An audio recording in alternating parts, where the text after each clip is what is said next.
Well, yeah. In the actual bail hearing, what you said, which was kind of interesting, is that you say you're not always truthful when it comes to interviews on the internet because it's the internet. It's the internet. Yeah, you're right. And at that point in time, I'm knowing where they're going next. They're going to Clubhouse. And on Clubhouse, you got to feed the giant. Yeah.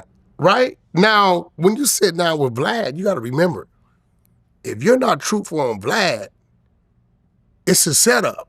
Vlad is asking you questions that he's either read on, you've already commented on, or maybe he think you didn't really go too deep into what you were talking about. He's trying to pull more out of it.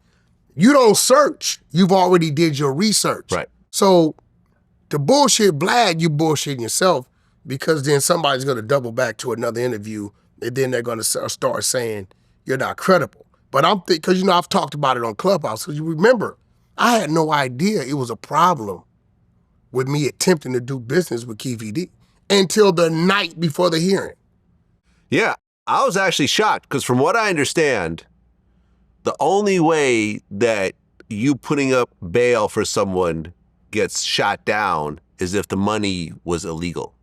Like if it came from drug money or something like that, and you can't prove that this is clean money, then they could say no. Or if the individual that's incarcerated is in there for drugs or fraud.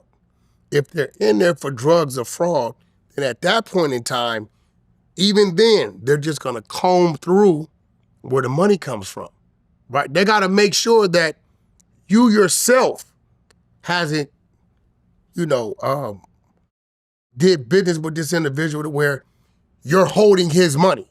So they'll go through all your thing. They'll see like $500,000 deposit. Now these days, Vlad, you can no longer deposit cash into nobody's bank account unless you have an account at that bank. Yeah. Back in the days, you could walk in, deposit cash somebody's account. Oh, really? Okay. Yeah, back in the days. I didn't know that. Probably about 7-8 years ago. Huh, okay. Yeah, I could just walk in and just deposit cash to the account and I'm out of here. Now, if you have a Wells Fargo account and I walk in with $100,000 to deposit your account, I have to have a Wells Fargo account. Okay. They're gonna show it came from this individual that's tied to this account. So it's still a footprint of where it comes from. But nevertheless, I gave them things that were solely and primarily me. And I'm not gonna lie, Vlad, I'm a different read. You watch me on social media, you say, okay, we hear him, we know he does this, he does that, but then my setup, how I'm set up, is totally different from the character you hear on social media. So when it comes down to it, and they're looking at, okay, some bank statements, I gave you a corporate account, just me. Real estate, I gave you real property, right? It's just me. This property is a half a mile from the GWB. It's sitting on the water. 4 stories with an elevator in it. Probably brand new 5-6 years ago, right? Gave them 50% down on it. So, it not only is it equity in it from the down, it's equity in it from the value of it going up, right? So, I just think they're a little bothered. You remember, Vlad, I got a little history in that court. Remember, Blueface was in there for attempted murders.